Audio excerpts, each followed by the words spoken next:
Amen. So in hierdie aanbiddingsomgewing kan jy jou Bybel oopmaak. By Handelinge 14, as jy Handelinge 1 vers 1 tot Handelinge 13 vers, hoeveel verse 52 gemis het, dan is dit vir jou alles op die YouTube kanaal en jy is baie welkom om daar te gaan kyk en dit op te vang en sommer net weer te gaan luister. Vandag hoofstuk 14, ek gaan net so versie terug, julle kan nou onthou, laas keer het Karin vir ons mooi gelei, en sy het ons mooi deur daai hoofstuk gevat, tot daar by vers 52, die gelowiges wat in Antiochië was vol blydskap en vol van die Heilige Gees. En dan lees ons nou hier van hoofstuk 14 vers 1 af, in Iconium het Paulus en Barnabas op hierdie selfde manier opgetree. Julle sal onthou, laas keer het sy gesê, wat was sy manier? Hy het in hierdie dorpe gekom en dan het hy eerste na die sinagoges toe gegaan. So in daai omgewing was daar sinagoges gewees, daar moes 10 volwasse mans gewees het, wat in die Jode of in die Jodendom geglo het, die Joodse godsdiens geglo het, dan was daar 'n sinagoge. Hy het dieselfde manier gebruik. Hulle het weer na die Joodse sinagoges toe gegaan en daar gepreek. En die gevolg was dat 'n groot aantal Jode en Griekse mense heidene gelowig geword het. Maar luister nou, die Jode wat nie die boodskap wou aanneem nie, het die gemoedere van die heidene opgesweep en hulle teen die gelowiges aangehits. Ten spyte hiervan het die apostels se geruime tyd in die stad gebly en in vertroue op die Here onbevrees gepreek, getuig van die goeie nuus van Jesus. Die Here het ook die boodskap van sy genade bevestig deur die apostels telkens tekens en wonders te laat doen. Die inwoners van die stad was verdeeld. Party was vir die Jode en party was vir die apostels. Die heidene en die Jode saam met hulle leiers het egter oproerig begin word en wou hulle aanrand en stenig. Toe die apostels dit agterkom, het hulle na Lystra en na Derbe toe en die omgewing daar gevlug. Dit was 2 stede in Lakonia. Daar het hulle ook die evangelie verkondig. Nou is ons in Lystra, in vers 8, was daar 'n man met 'n gebreklike voet. Hy was van sy geboorte af verlam en hy kon nooit loop nie. Hy het geluister terwyl Paulus praat. Paulus het stip na hom gekyk en gesien dat hy die geloof het om gesond gemaak te word. En toe roep hy na hom, staan regop op jou voete. Die man het opgespring en hy kon loop. Toe die mense sien wat Paulus gedoen het, roep hulle in Lakaonies uit, die gode het soos mense geword en hulle het na ons toe afgekom. Hulle het toe vir Barnabas Zeus genoem en vir Paulus Hermes, omdat hy die woordvoerder was. Die priester van die Zeus tempel net buite kan die stad, het bulle en blomkranse na die stadpoort toe gevat, en hy wou saam met die mense offers aan die apostels gaan bring. Toe die apostels Barnabas en Paulus daarvan hoor, het hulle die klere geskeur, en hulle tussen die mense ingespring en geskreeu, mense, wat vang julle nou aan? Ons is maar net sulke mense soos julle. Ons bring vir julle die goeie boodskap, dat julle hierdie sinnelose gode moet laat staan, en julle tot die lewende God bekeer. Dit is hy wat die hemel en die aarde en die see en alles wat daar is gemaak het. Hy het in die verlede alle nasies toegelaat om hulle eie koers te gaan, maar hy het tog bekend gemaak dat dit hy is wat die goeie dinge gee. Hy het vir julle reën van die hemel af gegee en hy het vir julle gereelde oeste gegee. Hy het julle volop kos gegee en julle gelukkig gemaak. Maar selfs hierdie woorde kon die apostels noulik voorkom dat die mense aan hulle offers bring. Toe daar Jode van Antiochië en Iconium afgekom en die mense na hulle kant toe oorgehaal.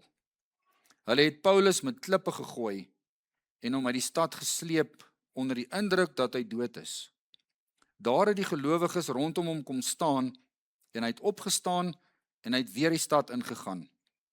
Die volgende dag het hy en Barnabas na Derbe toe vertrek.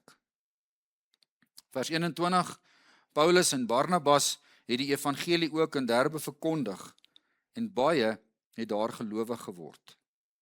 Daarna het hulle na Lystra, na Iconium en Antiochië toe teruggegaan.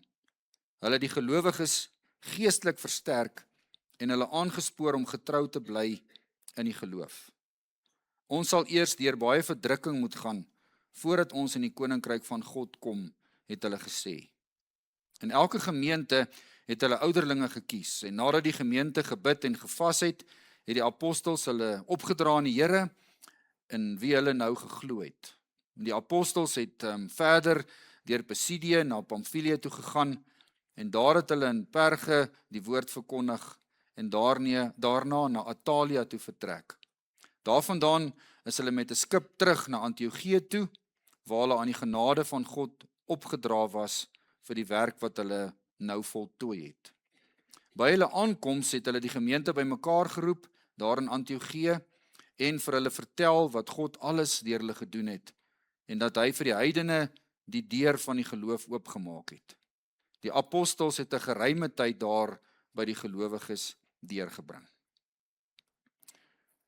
Heidi, sit vir my net daai skyfie op van die kaart. Ek wil tog net vinnig vir julle net gou help dat julle julleself nou net mooi fokus. So as julle so na die kant van die kaart toe beweeg, so aan julle regterkant, dan sien julle daar Sirië en Antiochië. En dis daar waar hy begin het in hoofstuk 13 met sy sendingreis. Dan moet jy nou die pyltjie volg, toe het hy afgegaan daar na die eiland Cyprus toe. En hy deur die hele eiland het hy gewerk en van Pathos af het hy opbeweeg boontoe. Julle sal nou sien daar op na Pamfilië toe, na Perge toe. En toe het hy opbeweeg boontoe. Daar's nog 'n Antiochië. Daar's 2 Antiochië, een in Sirië en een in Pisidië. En van Antiochië af het hy Ikonia toe gegaan. Lystra toe en Derbe toe. En van Derbe af het hy terug Lystra toe, Ikonia toe, Antiochië. En toe is hy terug, sien hy onderom die suidpunt van die moderne Turkye, is hy toe weer met 'n boot en 'n skip terug, totdat hy in Antiochië sy eerste sendingreis voltooi het, hierso in vers 28. Ok, so net so 'n prentjie, dis die eerste een van 3, maar vandag maak ons hierdie eerste reis klaar. Dankie Heidi, jy kan hom maar afhaal. Ek dink ons lewe, mense, as ons kinders van die Here is, dan beteken dit nie ons hou op lewe nie. So daarom is ons nie iewers in kloosters toegesluit nie. Daarom onthou ons vandag, dis Vrouedag. Daarom het ek vanmôre vir julle geskryf, vir party van julle is Vrydag jou dag, want dit is die einde van die week. Vir party van julle is 'n ander dag jou dag. Vir my is Sondag my dag, want dis die dag wanneer ons die Here se opstanding en sy almag oor alles vier. Maar dis ook vandag Vrouedag. So as julle deur die Bybel lees, en veral ook in Handelinge by later geleenthede, gaan julle definitief sien dat vrouens dwars deur die geskiedenis 'n groot rol gespeel het in die koninkryk van die Here. Nou, dis nie my werk vandag om julle as vrouens te vereer vir julle politieke rol en aandeel in die wêreld en in die land nie. Dis ook nie my verantwoordelikheid om vanmôre vir jou dankie te sê vir die rol wat jy as vrou, as ma, as ouma, as wie ook al in jou huis vervul nie. Dit moet die mense daar doen. Ek wil sommer vanmôre vir jou as vrou dankie sê vir elke koeksuster en elke pannekoek en elke curry en rysie en elke ding wat vrouens al in hierdie geskiedenis van die kerk in Suid-Afrika gebak het, en hoeveel kerke en hoeveel sale en hoeveel bedienings in hierdie land van ons van 1652 af al is deur vrouens in die kerk ook gehelp, aan die gang kom, aan die gang bly. So dankie vir julle. En dankie dat julle meer is as net koeksusterbakkers is. Dankie dat julle meer is as net vrouens is wat moet tee skink en vir die res is julle nie goed genoeg nie. Daar's vandag 'n groot debat rondom waar is die plek van die vrou en mag 'n vrou dit en mag 'n vrou dat. As jy die Bybel gaan lees, dan gaan ons eersdaags agterkom van besondere vrouens in Timoteus se lewens, besondere vrouens in Paulus se lewens, wat gemeentes en klein kerkies gestig het en daarmee saam 'n wonderlike rol gespeel het in die koninkryk van die Here. So vandag uit my hart uit, so dankie vir elkeen van julle vrouens, vir wat julle vir die kerk al gedoen het vir God se koninkryk, vir dit waarmee julle besig is en vir dit wat julle nog gaan doen. Dankie. Ons sien dit raak nie altyd genoeg nie, maar ons waardeer dit. Dankie vir die verskil wat julle op julle besondere manier in die koninkryk maak. As ek Handelinge 14 vanmôre lees, dan staan nie vrouens op hierdie stadium hier nie. Dit sou nou skitterend gewees het as ons vanmôre iewester by 'n belangrike vrou kon stop, maar in Handelinge 14 is ons nie by vrouens nie, maar 'n bitter belangrike plek in hierdie hele Handelinge en die reis waarmee ons besig is. So my grootste vrees vanmôre is dat ek en jy nou maar net weer gaan kyk wat het Paulus en Barnabas gedoen en dat ons dan gaan huis toe gaan met 'n klompie nuwe inligting en wow, ek het nou nie geweet hoe lyk Paulus se eerste sendingreis nie, maar nou weet ek presies geografies waar was hy oral en wow, dit moes verskriklik gewees het om dit met die voet en met die skip te doen. En so wat, en ek gaan huis toe en my lewe begin maandag en daar gaan ek maar weer. Ek hoop en vertrou dat dit vanmôre van inligting na transformasie toe sal beweeg. Dat ek en jy vandag sal vra, wat doen dieselfde Heilige Gees wat hier deur Paulus en Barnabas aan die werk was, deur my? En hoe stuur hier dieselfde Heilige Gees wat met Petrus, Paulus en Barnabas besig was, my maandag in hierdie wêreld in? Julle moet bietjie opkyk as julle by die deure uitgaan vandag. Moenie net so op die voete kyk nie, kyk op, want bo die deure staan, nou betree jy my wat? My sendingveld. En as ons vandag hier is, dan leer Handelinge 14 ons nie net wat gebeur het nie, maar dit leer vir my en vir jou hoe om die lewe te leef. En dit sluit so mooi in by ons jaartema. Wat is ons jaartema? Hier is die $1 million question. As jy dit reg het, kan jy nog 'n boksie Smarties kry. Ons leef geesvervuld na bo, binne en buite. Dis ons oorhoofse visie. 2026 sê ons geesvervuld, saam in pas in Jesus se diep spore. So ek wil vanmôre sommer net met jou deel oor hierdie teksgedeelte sien ek 'n Paulus en 'n Barnabas wat geleef het. Hulle het in bepaalde omstandighede gekom, hulle het opgestaan, hulle het geëet, hulle het geslaap, hulle het beweeg, hulle het die lewe geleef. En soos ek en jy vanmôre as ons hierdie teks vat en ons sit ons in die skoene van Paulus en Barnabas, baie nader aan hulle as wat ek en jy gedink het. En ek wil graag vanmôre vir jou help om saam met die Heilige Gees te sien hoe dit wat in hierdie ouens se lewe gebeur het, ook so 'n realiteit in my en jou lewe is en moet wees. So as ou deur hierdie gedeelte gaan, dan kan ek dit amper opsom deur te sê, wanneer gewone mense saam met die Heilige Gees in Jesus se diep spore loop, dan gebeur die lewe met hulle. Hulle bly getrou aan Jesus.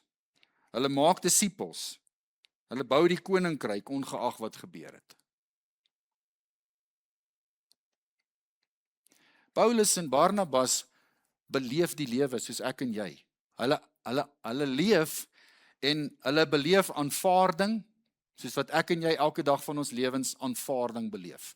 Hulle beleef verwerping, soos wat ek en jy vandag verwerping beleef op verskillende vlakke en op verskillende maniere.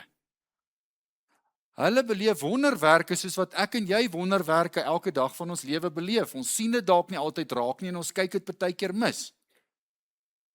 Ons bevind ons baie keer in hierdie alledaagse lewe soos Paulus en Barnabas in Handelinge 14 te midde van en binne in misverstande.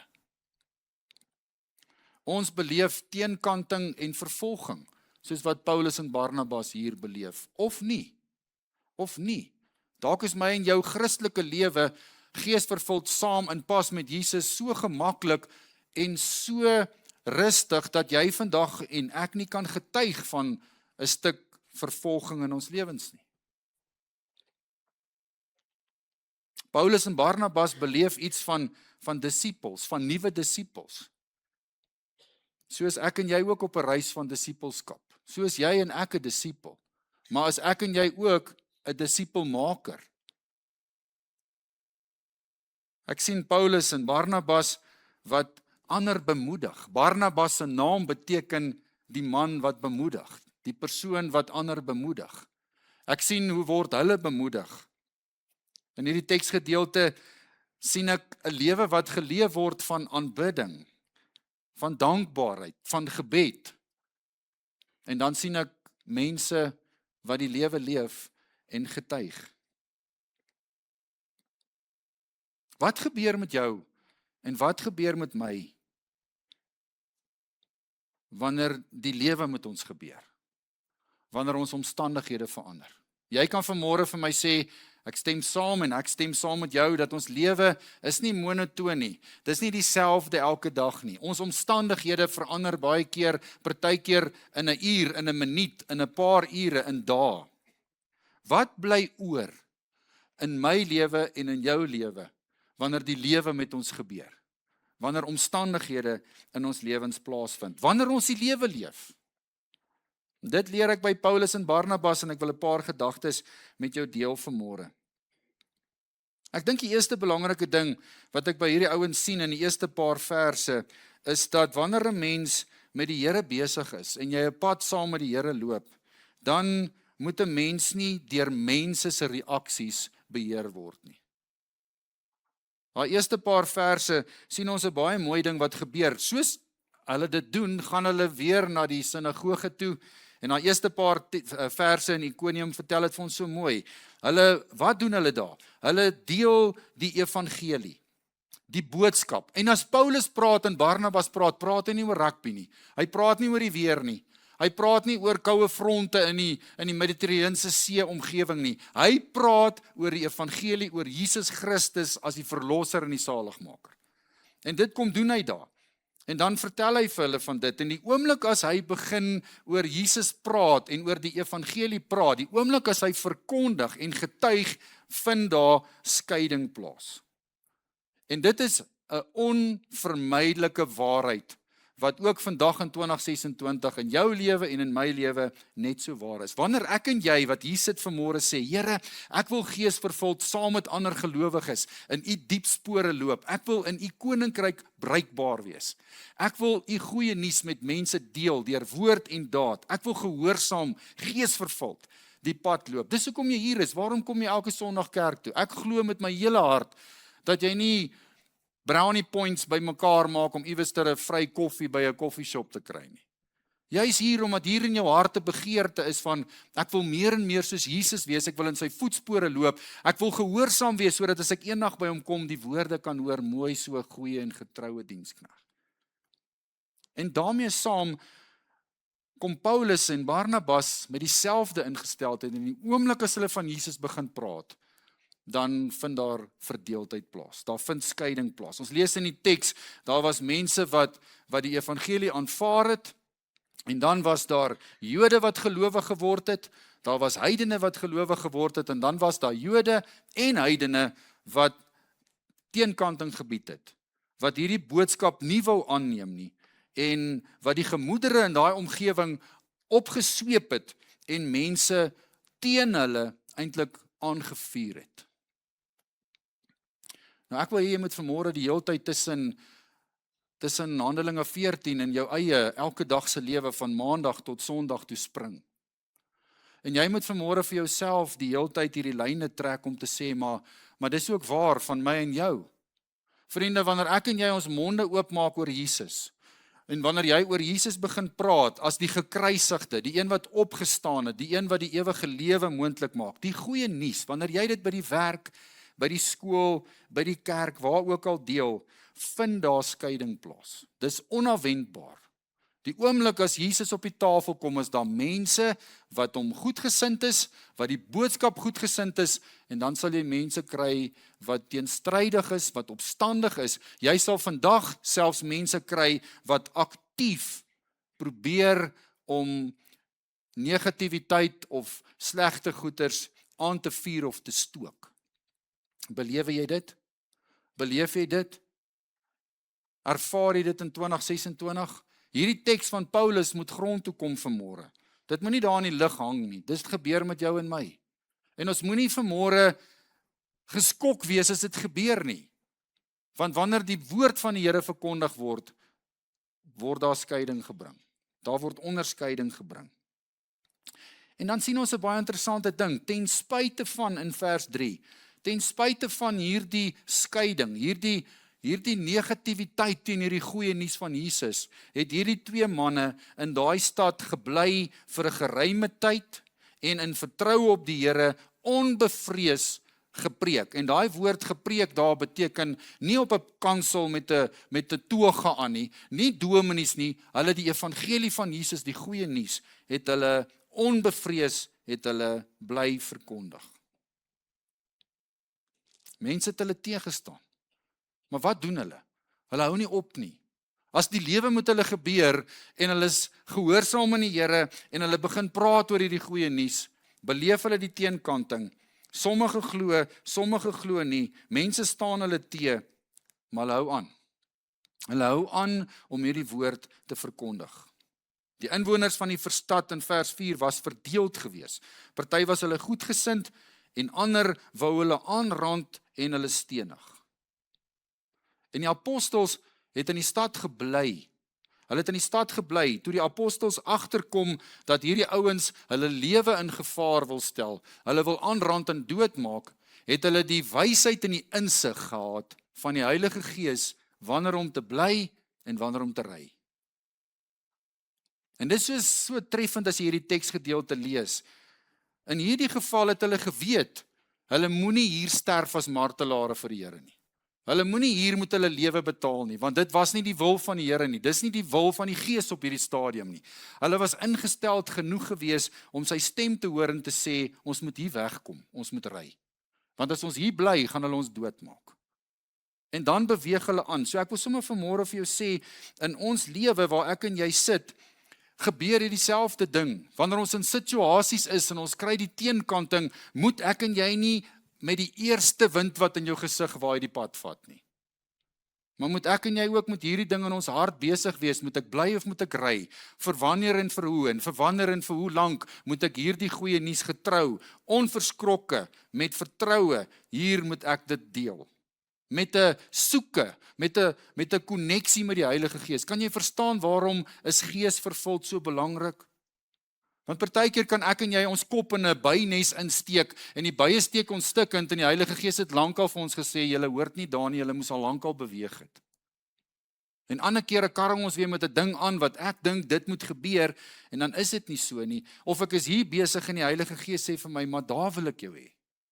So ons moet 'n fyn ingesteldheid hê. Tussen die lyne het hierdie ouens die vermoë gehad om die Gees raak te hoor.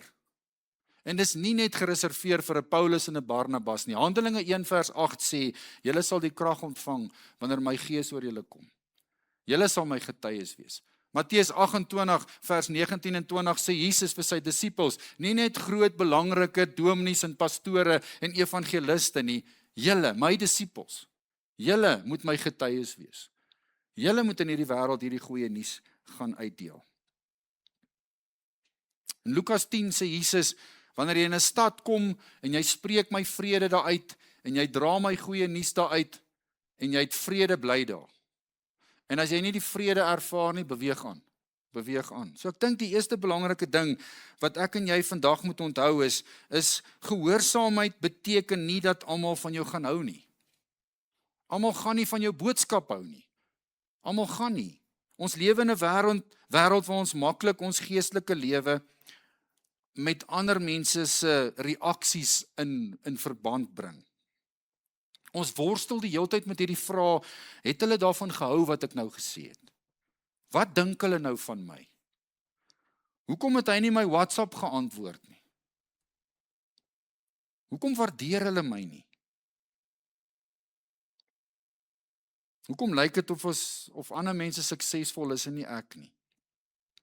Handelinge 14 leer ons hier op die voetspoor van Paulus, moet my roeping nie bepaal word deur of ek 'n applous kry by mense en of ek kritiek kry by mense nie. 'n kompas wil ek sommer vanmôre gebruik as 'n beeld. 'n Kompas verander nie van rigting omdat die weer verander nie. As dit slegte weer is of dit raak donker, dan bly die kompas vir my en vir jou ware noord wys. Dis die werk van die kompas. En so behoort die Heilige Gees ons lewens te aanker. Moet ek en jy getrou en gehoorsaam aan hierdie Heilige Gees se stem loop, waar hy ons wil gebruik en waar hy ons wil gebruik en nie gebruik nie. Nie wat mense wil hê nie, maar wat die Here wil hê ek moet doen. Dis wat Paulus en Barnabas uit hierdie skrifgedeelte uit vir ons kom leer. Waar word jy op hierdie oomblik in jou lewe deur mense se opinies beheer in plaas van die stem van die Heilige Gees? Waar luister ek en jy meer na mense se stemme as die Gees se stem? By die werk? By jou huis? Na wie luister jy? Luister jy na mense se opgewonde kritiek, mense se aanmoediging in jou huwelik, kinders? Wat volg jy op sosiale media?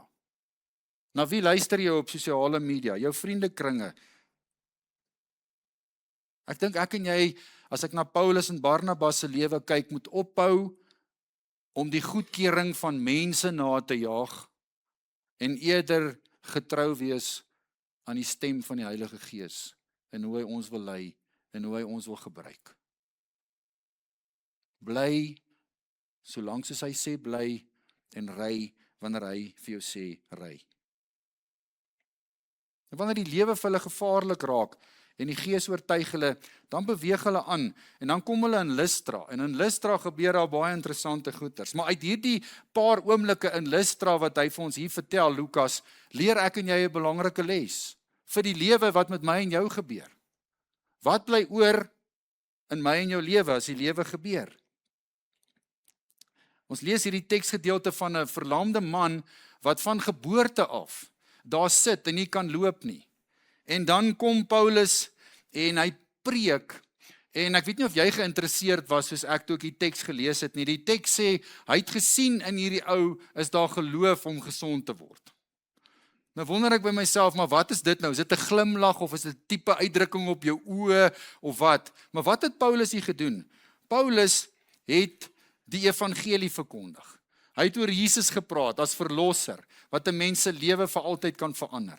Saam met wie 'n mens in 'n ewigheid kan leef. En iets moes gebeur het in hierdie jong man se gesig, sy lyf, of die Heilige Gees moes vir hom 'n woord van wysheid gegee het en gesê het, hierdie ou is aanvanklik, in hierdie ou se hart is daar iets, hierdie ou vertrou, glo my. Dit het nie gegaan oor iets wat ek en jy nou moet doen voordat ons gesond word nie. Iets het hy raak gesien, en dan spreek hy hom aan, en dan doen hy hierdie wonderwerk. Nou jy moet die volgorde mooi lees. Wat het eers gebeur?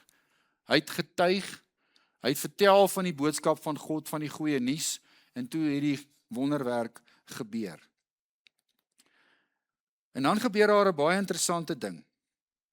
Eers die verkondiging van die wonderwerk, van die goeie nuus, en dan word hierdie goeie nuus bevestig deur hierdie jong man, deur die teken en die wonder wat hier gedoen word. En in ons alledaagse lewe word hierdie volgorde baie keer anders ingespan. Die kerk in die wêreld, die gelowige wêreld is vandag baie keer gerig op eers die wonder. En dan dink die wêreld dat deur die wonder gaan mense nou eintlik tot geloof kom. Kan julle daardie ryk man en Lazarus onthou, toe die ryk man daar aan die een kant van die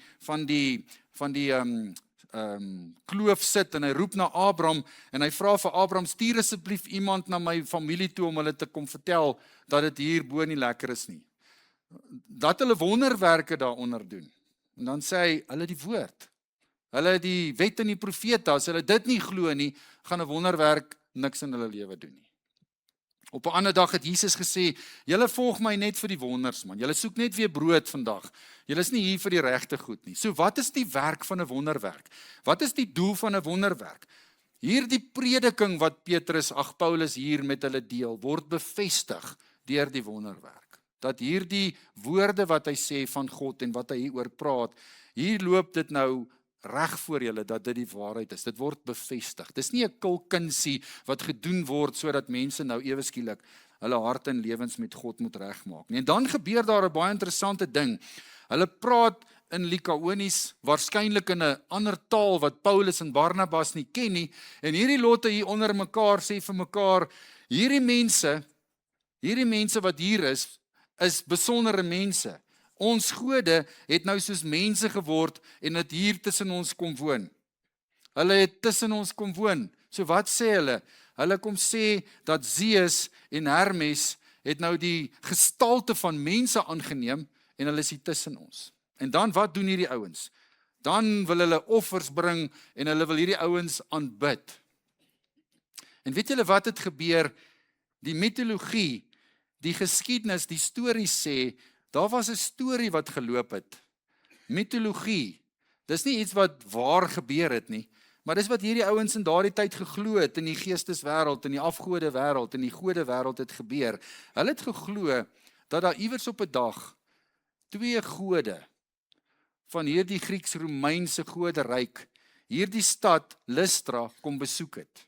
En dat hulle in die gestalte van mense daar tussen die mense kom loop het. En hulle het huisvesting gesoek. Hulle het 'n slaapplek vir die aand gesoek. En hulle het van deur tot deur beweeg. En niemand in daai stad, in Lystra, het vir hulle 'n slaapplek gegee nie. Behalwe 'n oom en 'n tannie, twee senior volwasse mense, het hulle huis oopgemaak sodat hulle nou daar by hulle kon slaap. Onthou, en dis 'n mitologie, dis 'n mite, dis 'n legende, dis 'n storie. Dit het nie werklik gebeur nie, maar dis wat hierdie ouens in hulle goderyk geglo het. En toe het hierdie gode, omdat niemand vir hulle huisvesting gegee het nie, behalwe hierdie twee mense, die hele dorp uitgewis. Almal doodgemaak en almal vernietig binne in daai dorp. En nou is Paulus en Barnabas hier, en ewe skielik loop hierdie man wat nog nooit in hulle lewe geloop het nie, en wat is hulle 1 + 1 is 2? Zeus en Hermes is hier, soos daai storie vir ons vertel het, en nou moet ons asseblief nie dieselfde fout maak as hierdie voorgangers nie, anders gaan ons almal doodgemaak word, so kom ons aanbid hulle, kom ons bring vir hulle offers, en hulle moet ons nou waarskynlik gode wees in hierdie omgewing. En dis die rede hoekom hierdie mense ewe skielik hierdie twee apostels vereer en aanbid en hulle lof besing. En Paulus en Barnabas, toe hulle hoor wat hier aangaan, en hulle sien wat hier aangaan, en hulle verstaan wat hier gebeur, het hulle dadelik gesê, wow, wat maak julle nou? Stop het. Ons is nie gode wat mense geword het nie, ons is gewone mense in diens van die God van die heelal. Moenie ons aanbid nie, Hulle het 'n klere geskeur. En Paulus, 'n fariseer, skrifgeleerde, kom uit die Ou Testamentiese tyd uit. As jy die Ou Testament lees, sal jy sien dat wanneer God lastering ter sprake was, het hulle klere geskeur. Die fariseërs het dit by herhaling gedoen as Jesus gesê het, hy is die seun van God. Dan skeer hulle klere, want daardeur het hulle gesê, jy is besig met God lastering, jy laster God. So die oomblik toe hierdie ouens van hulle meer wil maak as wat hulle is, het hulle klere geskeur en daarmee gesê, julle laster teen die enigste ware God. Ons is mense. Al die eer kom hom toe. Hulle het ook hulle klere geskeur in die Ou Testamentiese tyd, wanneer hulle hartseer was, of gerou het, sodat 'n stuk hartseer in Paulus en Barnabas se lewe gekom, oor wat nou hier met hulle gebeur. En dan doen hy 'n baie interessante ding. Hy kom vertel vir hulle hier eintlik waaroor dit regtig gaan. En ek wil sommer net so voordat ek daarby kom, wil ek sommer net vanmôre vir jou sê, wat gebeur met my en jou wanneer die lewe met ons gebeur en dit gaan goed met ons? Of ons het iets reg gekry? Of ons was suksesvol gewees? Wanneer ek en jy suksesvol is, in die kerk en oralster, dan gebeur daar 'n ander soort versoeking. Een van die strategieë wat die bose vandag baie goed en effektief gebruik, in die kerk, in die bedienings van die kerk, in ons werk as disippels van Jesus en as kinders van God, maar ook in ons alledaagse lewe. Hy wil vir my en vir jou laat beleef en laat ervaar dat ons so goed is.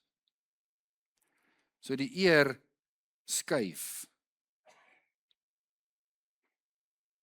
Partykeer beleef ons hierdie selfde versoeking as wat Paulus en Barnabas beleef het in ons alledaagse lewe wanneer mense jou bewonder. Wanneer jou projek werk. Wanneer jou bediening waarvan jy deel is groei en dit gaan goed en dit gaan beter. Wanneer iemand vir jou sê, maar jene, jy het nou ongelooflik goed gedoen. Die versoeking kom op jou pad wanneer mense jou nodig het. Wanneer jy voel, maar hier is ek nodig. Wanneer ek en jy erkenning kry. Dan kan daar 'n baie maklike subtiele ding gebeur en dis die ding waarmee Paulus en Barnabas hier gekonfronteer was. Hulle kon die geskenk wat deur God gegee is, kon hulle identiteit geword het. Hulle kon daai treetjie gegee het en gesê het, maar ene, ons is eintlik oukei, kyk wat het nou hier gebeur. En dit is belangrik om sommer net vanmôre vir my en vir jou ook te vra, wanneer ons in diens is van die Here en wanneer ons besig is met die werk van die koninkryk en dinge gebeur en die resultate is goed en daar's sukses, dan kan jy altyd bewus wees van hierdie versoeking, hierdie geleentheid waar ons baie maklik die eer wat God toekom, baie maklik vir my en vir jouself kan vat. En dit kan baie direk gebeur, dit kan intentioneel gebeur, maar dit kan partykeer ook onbewustelik gebeur, nie so bewustelik nie. So wat sê die Here vanmôre vir my en vir jou, dat ons nie ooit 'n dankie mag kry nie? Nee, dis nie waaroor dit gaan nie. Dit gaan hier oor balans, dit gaan hier oor, moenie die instrument, ek en jy, in diens van God, verwar met die bron, met God nie. Ons is in diens van hom. En as hy kies om iets deur jou te doen, en deur my en jou werk op hierdie aarde in sy koninkryk sukses te gee, dan is hierdie sukses en die eer op God gerig. En dit herinner ons sommer net vanmôre ook daaraan, dat dit genade is. Dankie Here vir die genade, dankie dat U kies om my te gebruik in hierdie situasie, dankie dat dit waar ek betrokke is, suksesvol is, al die eer gee ek vir U. Mag ons sommer net bewustelik waak daarteen, dat ons nie die eer sal vat, wat die gewer moet kry, dat dit nie ons identiteit sal word nie, dat ons altyd sal onthou wie ons in God is. Dan doen hy 'n baie interessante ding hierso. Hy kom vertel vir hulle eintlik waaroor dit regtig gaan. En dan gebruik hy hierdie algemene genade en openbaring van God. En dan deel hy vir hulle en sê, maar ons is nie God nie. Ons kom vertel julle van die God, die skepper van die hemel en die aarde. Die God wat vir julle reën gee. Die God wat vir julle vrugte gee. Die God wat vir julle gelukkig maak. En dit is baie belangrik om hier mooi te sien, hy praat met heidene hier, en het julle sy aanslag gesien? Hy verander, as hy in die sinagoge is, dan haal hy die Ou Testament uit. En dit het Karina vir ons mooi gewys, dan begin hy by die aardsvaders, hy begin by Adam en Eva, en hy gaan na Abraham toe, na Isak toe, maar hier wanneer hy met die goddelose heidene is, wat gode aanbid, wat doen hy dan? Dan verander hy sy aanslag. So wanneer ek en jy met hierdie goeie nuus besig is, en ons gaan deel dit hier buitekant, en ons wil dit in 'n wêreld gaan deel, en ons besef, dis nie ek nie, dit gaan oor God, maar moet ek en jy ook slim daarmee besig wees. Daar is nie 'n resep wat vir elke situasie werk nie. Jy kan nie met 'n goddelose heiden oor Abraham en Isak en Jakob praat nie. Maar met 'n Jood kan jy daaroor praat. En daarom praat hy met die Jode vanuit daai hoek uit, en met die heidene wat afgode en mitologie aanhang, begin hy uit 'n ander hoek uit. En waar begin hy met hierdie ouens? Met die Skepper, met die heelal, met wie dit gemaak het. Met die algemene genade van God, en die algemene openbaring van God. En ek wil sommer jou herinner daaraan, God is besig om in hierdie wêreld te werk, oralster is hy aan die gang. Selfs daar by daai onbereikte volke wat nog nie gehoor het van Jesus of van God nie. Wat doen hy daar? Daar gebruik hy die natuur. die grootheid van die natuur, die skepping van God, die algemene genade, die algemene openbaring, dat wanneer daai mense nog nooit van Jesus gehoor het nie, daar iets van die grootheid van die natuur met hulle praat in hulle binnekant en hulle herinner daaraan dat daar iets en iemand groter as hulle self is. Wat maak die natuur met jou as jy in die grootheid van die natuur is? Dit praat met jou. Dis die algemene openbaring. God praat deur die natuur en dis presies wat hulle hier doen. Hy kom hier en hy begin wyd en hy val in en hy sluit aan by wat vir hulle gewoon is en wat hulle verstaan. En dan waar eindig hy? Dan eindig hy by Jesus. So die verpakking van die evangelie kan in 2026 'n bietjie anderster lyk. As jy tussen 'n klomp ouens by die werk is wat aan verskillende godsdienste glo, dan is jou aanslag anderster. Dan vat ek 'n boekie en ek gaan sit by daai ou en ek lees daai boekie en ek luister wat hy sê. Want wat wil ek doen? Ek wil by Jesus uitkom. Maar as ek Jesus op 'n skinkbord vat en ek laai dit daar by hom af en ek forceer hom daarmee, gaan hy nie luister nie.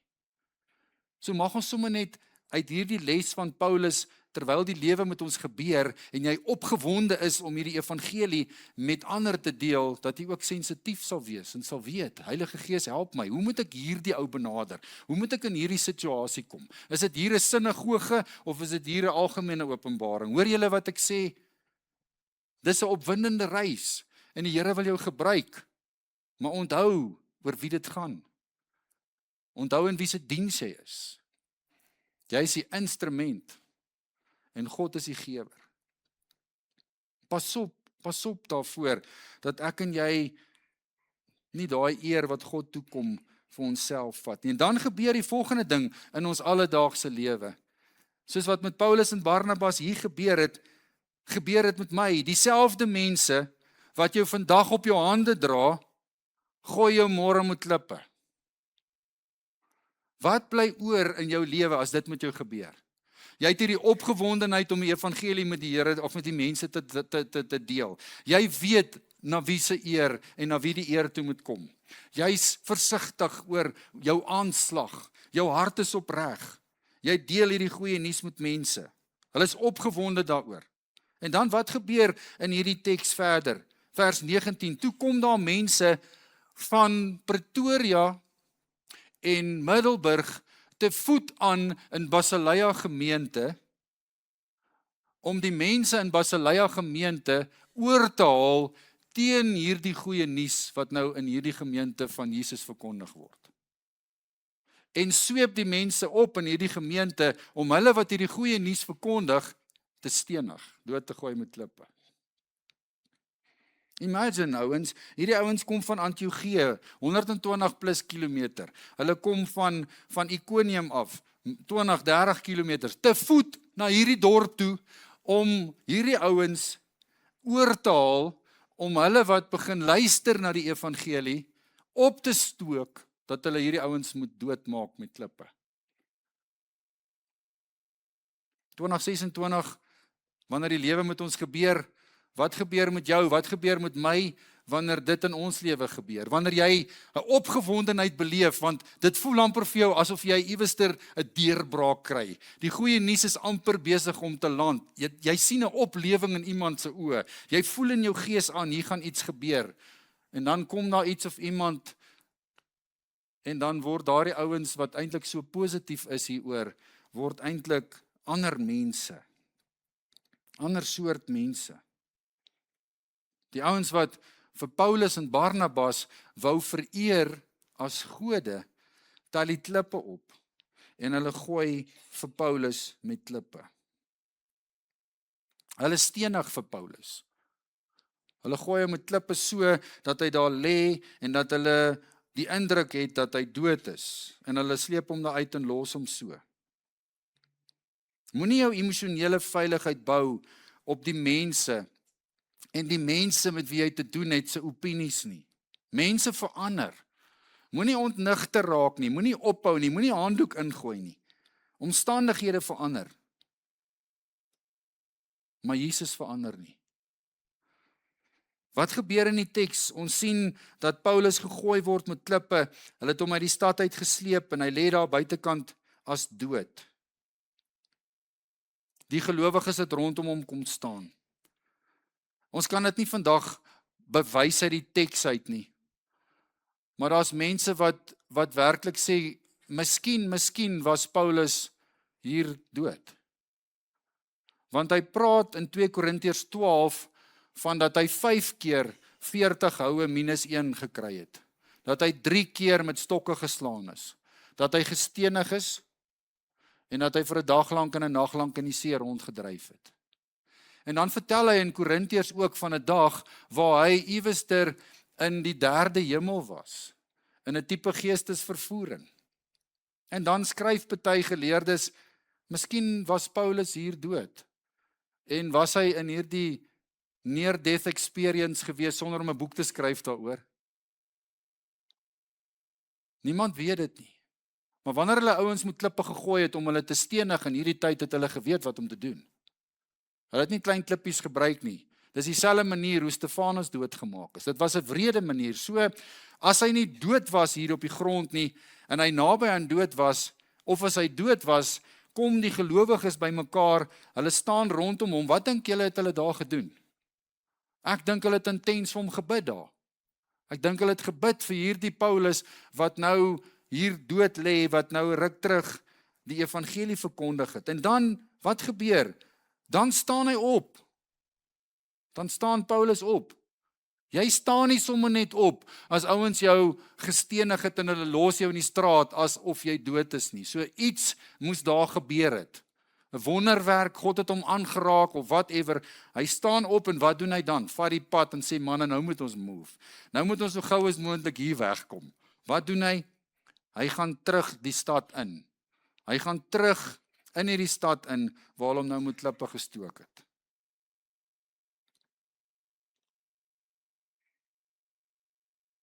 Ek wonder party daar,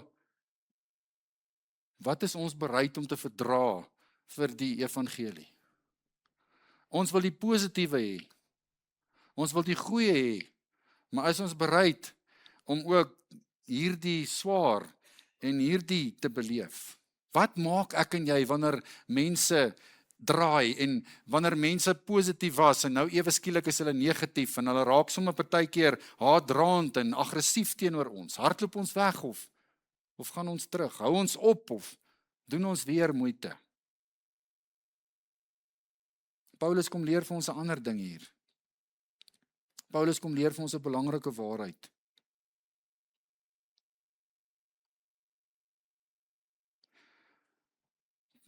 Volgende ding wat gebeur, Paulus en Barnabas vertrek weer na 'n volgende plekkie toe. En daar kom hulle in Derbe. En as hulle daar in Derbe kom, dan verkondig hulle die evangelie van die Here daar en mense word gelowig. En dan gebeur daar 'n interessante ding. Nadat hulle dit gedoen het en verkondig het in hierdie nuwe dorpie, het hulle teruggegaan op die pad. In plaas van om klaar te maak en terug te gaan huis toe, het Paulus en Barnabas weer teruggegaan na Lystra toe, na Ikonium toe en na Antiochië toe. En wat het hulle daar gedoen? Ons Afrikaanse teks sê, hulle het die gelowiges geestelik versterk. Die Griek sê, hulle het die disippels van Jesus geestelik versterk. So wat het hier gebeur? Hulle gaan terug en hulle versterk die gelowiges. Die gelowiges wat tot bekering kom word beskryf as disippels. Ek dink hier lê 'n stuk groot waarheid in my en jou lewe. Ek sukkel baie keer met hierdie worsteling in my hart dat Suid-Afrika 80% Christene. En dit gaan in ons land soos dit gaan. Maar oralster hoor jy, mense kom tot bekering. Mense kom tot bekering. Iemand kom na 'n skool toe en hulle vertel die evangelie vir die kinders en 100 kinders gee hulle harte vir die Here. En dan moet ons tog mos nou glo dat as dit opreg was, dat die woord van die Here sê dat daai persone dan wedergebore word. Maar ek dink as ek Paulus reg verstaan hier, dan besef Paulus dat bekering is altyd die begin. Wedergeboorte is altyd die begin, maar as dit die eindpunt word vir 'n gemeente en vir my en vir jou, dan het ons 'n halwe waarheid weet. Ons is so geneig om net te fokus op iemand wat sy hart vir die Here moet gee. En as hy sy hart vir die Here gegee, dan voel ons amper, maar nou het ons bereik wat ons moet bereik. Paulus sê, ek gaan terug na die mense toe met wie ek oor die Here gepraat het. Ek gaan terug na hulle toe, wat disippels van Jesus geword het. En wat gaan doen ek nou? Nou gaan bemoedig ek hulle. Ek gaan spoor hulle aan om getrou te wees. Ek gaan en ek versterk hulle geestelik. En hier lê 'n geweldige belangrike waarheid vir my en vir jou as kinders van die Here, maar ook ons siening van kerk en waarmee ons besig is. Wat het gebeur in jou lewe van jou wedergeboorte tot waar jy vandag is? 'n Disipel is iemand wat hoor wat Jesus vir hom sê en dit van maandag tot dinsdag en woensdag en vrydag in sy alledaagse praktiese lewe uitleef. Disipels is mense wat die inligting van die Bybel vat en dit internaliseer, deel maak van hulle lewe en getransformeer word daarmee en dag vir dag, elke dag in die voetspore van Jesus groei en meer doen, dink, sê en word soos Jesus. Ek dink as die 80% van Suid-Afrika se syfer op die sensusvorm wat sê ons is Christene, afskuif, dan dink ek is dit meer realisties. Waarna toe moet dit skuif? Ek weet nie. Maar wat ek dink wat moet gebeur, is die persentasie disippels van daai 80% moet meer word. As ons 'n punt in Suid-Afrika kan bereik waar 50% van die 80% mense wat sê hulle is Christene, disippels van Jesus word en belangstel en verantwoordelik in die voetspore van Jesus begin loop en leer, dan gaan daar 'n verskil in ons land wees. Wedergebore mense, sonder dat jy 'n disipelskappad loop, is informasie sonder transformasie. Jou eindbestemming is natuurlik verander. Maar intussen lewe jy maar die lewe van maandag tot sondag onaangeraak sonder dat jy getransformeer is. So wat sê dit vir my en vir jou? En dit gaan julle begin hoor nou. En julle gaan dit volgende jaar hoor dat die Here is besig met Basileia gemeente om te sê julle moet 'n disipelskappad loop. Julle moet meer en meer in my voetspore kom, groei sodat julle kan doen, dink en sê wat ek doen, dink en sê van maandag tot sondag by die werk waar jy kom en waar jy gaan. So ek wil sommer vanmôre vir jou vra, is jy 'n disipel van Jesus of is jy net 'n wedergebore kind van God? Wat weet jy gaan hemel toe? Of is jy besig om iewester soos 'n leerling by Jesus, by sy woord, by die woord van God, dag vir dag op pad te wees, meer en meer te word soos hy? Dit gebeur nie van self nie, dis soos enige spier, dis soos enige oefening. Jy word nie fiks sonder dat jy iewester doen nie. Jy word nie 'n disipel van Jesus meer en meer in sy voetspore omdat jy wens om dit te wees nie. Paulus gaan en hy gaan bemoedig hierdie ouens, hy versterk hulle want hy weet dit is nodig. En die ander belangrike ding is in jou lewe, wie in jou lewe is in jou gedagtes wat al reeds 'n kind van die Here is, wat hemel toe gaan, maar met wie jy 'n pad wil begin loop en van wie jy 'n disipel van Jesus wil maak. Of dink jy nog nie dis deel van jou verantwoordelikheid nie? Dink jy dis die leierspan van Klip Basileia of die dominee se werk? Dis elkeen van jy en ek wat 'n kind van die Here is, wat 'n disipel van Jesus moet wees, moet 'n disipelmaker van iemand anders ter wees. En dan sommer so terloop sê Paulus vir hulle, en ek sluit amper af met dit. Paulus kom sê vir hulle, op hierdie pad moet ons deur verdrukking gaan en moet ons deur swaar kry gaan. En ek wil sommer vandag ook vir jou sê, daar loop 'n verkeerde skewe teologie buitekant rond wat sê, as jy 'n kind van die Here is, dan is jou lewe maanskyn en rose. En as jy teëspoed in jou lewe beleef, het jy nie genoeg geloof nie, daar's sonde in jou lewe. As ek na Paulus en Barnabas se lewe kyk en ek sien in hierdie een hoofstuk wat met hulle gebeur het, dan trek dit 'n streep deur daai teologie wat sê 'n kind van die Here mag nie swaar kry nie en mag nie teenkanting kry nie, want dan is daar iets fout met jou geloof. Dan sit Paulus en Barnabas in hoofstuk 14 die pot heeltemal mis. Wanneer Paulus teruggaan na hierdie gemeentes toe en hy gaan bemoedig hulle en hy versterk hulle, wat sê hy vir hulle? Die teks sê vir ons, hy sê vir hulle, onthou, julle het nou julle harte vir die Here gegee. Julle het 'n nuwe eindbestemming. Julle is nou sy disippels op pad, meer en meer soos Jesus. Maar voordat jy die koninkryk van God, die ewigheid, gaan beleef, moet jy deur verdrukking gaan. Swaar kry, die wind van voor, is 'n werklikheid. Teenwoordigheid van probleme in ons lewens, kom leer ek by Paulus en by Barnabas, is nie die afwesigheid van God in jou lewe nie. Baie van ons maak daai sommetjie, dit gaan swaar met my, die wind waai voor, iets is nie lekker nie, God het sy goed gevat en geloop, ek is nie meer 'n kind van die Here nie. Nee, Paulus sê, dis wat gebeur met mense wat in die voetspore van Jesus loop. Ek doen nie moeite om terug te gaan vir julle wat julle harte vir die Here gegee het, om julle te versterk, om julle aan te moedig en te sê, dit gaan gebeur. Hou aan, hou aan, hou aan. Dink aan 'n bergpas. Wanneer jy op hierdie berg stap, beteken 'n opdraande gedeelte van hierdie berg nie noodwendig dat jy op die verkeerde pad is nie. Jy is dalk iewers op die regte pad, maar is deel van 'n opdraande pad.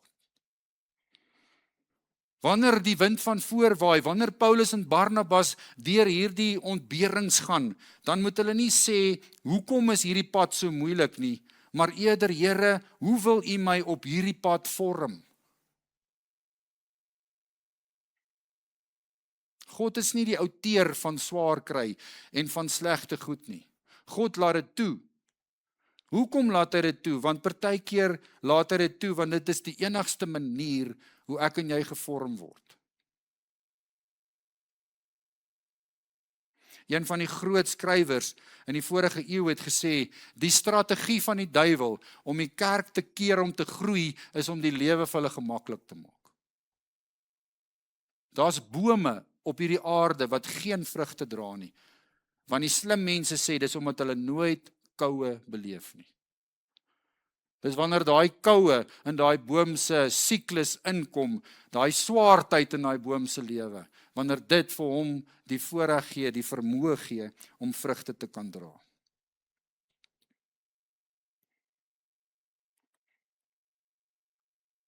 Paulus bemoedig hulle. Jakobus kom sê vir my en vir jou dit mooi. Petrus kom sê dit vir ons mooi. Wanneer ons deur allerlei beproewings en moeilike tye gaan, is dit 'n proses waar ons geloof versterk word. Jakobus sê, wanneer jy wysheid kort kom, kan jy dit van die Here af vra. Wat is die konteks? Ek wens nie die tyd wil stil staan. Wat is die konteks? Die konteks hier in Jakobus is wanneer dit met jou swaar gaan, wanneer die lewe se wind van voorkom, wanneer jy nie weet hoe moet jy maak om in hierdie situasie 'n kind van die Here te bly en 'n disipel van Jesus te wees nie. Wat moet jy maak wanneer die wind van voor waai?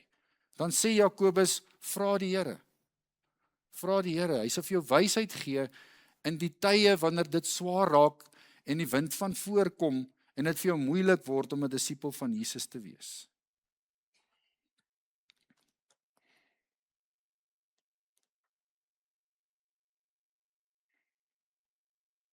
Paulus en Barnabas eindig in hierdie laaste verse terug in Antiochië. Die lewe het met hulle gebeur. Hulle het 'n klomp goed beleef. Hulle het hulle op hulle awe gehad. En wanneer hulle in hierdie gemeente kom, dan gebeur 'n interessante ding. As hulle daar kom by die aankoms in daai gemeente, roep hulle die gemeente bymekaar en dan vertel hulle wat God alles deur hulle gedoen het. Hulle vertel nie van die swaar kry nie. Hulle vertel nie van die ontberings nie. Hulle vertel van wat God gedoen het. Hulle vertel van hoe God 'n deur oopgemaak het vir die heidene om tot geloof te kom. So wat moet gebeur in my en jou lewe as reisigers, as mense wat graag die pad van Jesus wil loop? So ons moet vertel, ons moet praat, ons moet getuig oor dit wat die Here doen. Dit waarmee hy besig is. Ons dink partykeer ons stories moet so groot wees. Ons moet met klippe doodgegooi wees amper en ons moet opgestaan het uit die dood uit voordat ons 'n storie het. Nee, jou storie is belangrik en jou storie saam met God is 'n unieke storie. En dis wat hulle gaan doen het. Hulle het dit nie vir hulle self gehou nie. Hulle het dit gedeel. Hulle het dit met ander mense vertel en gedeel. En ek het vir jou vanmôre op die WhatsApp groepie, het ek vir jou so 'n dingetjie gestuur. Jy kan dit gaan kyk nou as jy by die huis kom en ek wil sommer jou huis toe stuur met hierdie paar vragies. As jy nou vanmôre al hierdie goed gehoor het, so what? Dan wil ek vanmôre vir jou huis toe stuur sodat jy 'n verskil kan gaan maak. En ek wil hê jy moet hierdie 5 vrae iewester eerlik met jouself gaan uitsorteer, iewester vandag of in jou stilte tyd. Waar vra ek vir mense se goedkeuring as eerder Jesus se leiding? Gaan dink sommer 'n bietjie oor hierdie praktiese goed. Dit kom alles uit hierdie skrifgedeelte uit. Waar luister ek meer na mense en na omstandighede as na die Here se leiding? Dis daai eerste paar verse. Waar moet ek God se eer vir hom teruggee vir wat hy deur my gedoen het? Waar moet ek en jy sommer net eerlik vir die Here sê, Here, op hierdie terrein het ek te veel erkenning vir myself gevat, bewustelik of onbewustelik. Bewaar my hierteen. Bewaar my hierteen, dat ek altyd sal onthou wie die gewer is en wie die instrument is. Watter moeilike situasie moet jy anders begin sien? Waaraan jy is en waardeur jy gaan en waarmee jy worstel en wat jou moedeloos maak. Watter situasie moet jy anderster begin sien as 'n geleentheid waar God jou vorm, waar jy is en waardeur hy met jou besig is? En dan, wie is die een persoon in jou gedagtes wat tans in jou gedagtes kom, in wie se lewe jy 'n bietjie kan gaan belê? Wat 'n kind van die Here is, wat gered is, maar met wie jy so 'n klein treetjie kan begin gee op die pad van disippelskap. Waarheen stuur die Here jou môre? Maandag. Die gaan die sendingveld in. Waarheen gaan jy? En wat ons vanmôre hier met mekaar gedeel het, en die waarhede hiervan, hoe gaan dit jou maandag en dinsdag in hierdie week wat voor lê anders maak? Watter geleentheid het jy in hierdie week? En hoe kan die Here jou gebruik? Hy wil jou gebruik. Maar hoe gaan jy maak en wat het jy nodig om hierdie boodskap van vanmôre, môre en ooremôre daar buitekant grond te laat vat? Anderster as maar net nog inligting. Wow, nou verstaan ek wat het gebeur. Maar nee, Here, ek wil iewester waar U my heen stuur môre, wil ek 'n verskil gaan maak, soos 'n Paulus en 'n Barnabas, terwyl die lewe met my gebeur. Wat hou jy oor as die lewe met jou gebeur? Wat hou jy oor as jou omstandighede sommer net so verwissel en verander? Here, dankie dat ons vanmôre uit hierdie skrifgedeelte uit hierdie 2 ouens se lewens 'n klomp goed kan leer en klomp waarhede vanmôre te kan hoor. En ek bid sommer vir jou vanmôre. Maak jou hart oop vir die Here. Sit sommer net daar vir 'n sekond of 2. Wat hoor jy vanmôre? Waarmee gaan jy huis toe vanmôre? Hoe praat die Here vandag met jou uit hierdie skrifgedeelte uit? Wat moet jy verander? Wat moet jy anderster begin sien? Daar's van julle wat hier sit vanmôre wat deur swaar tye gaan, wat deur uitdagende tye gaan. Ek wil jou sommer vanmôre bemoedig. Ek wil jou vanmôre versterk. Soos wat Paulus dit hier kom sê. Hou moed. Hou vas. Ons sal deur verdrukkings gaan voordat ons in die koninkryk van God kom. Waar moet jy God se eer teruggee? Waar is jy dalk te in die pad? Waar luister jy te veel na mense eerder as na God se leiding? Amen.